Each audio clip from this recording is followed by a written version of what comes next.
is where you put your detergent. This is where you put your jet dry in here. This is what will turn black when there's enough in there, when it's full.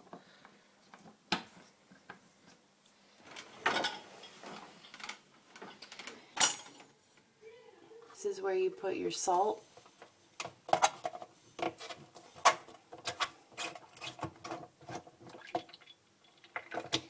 This green thing floats when there's enough salt in it.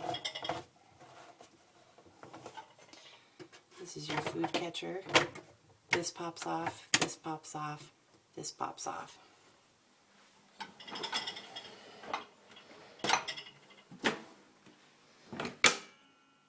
If this button's pushed, you'll have cold water. I use setting AI. Press start and my dishes are hot and clean. Every time.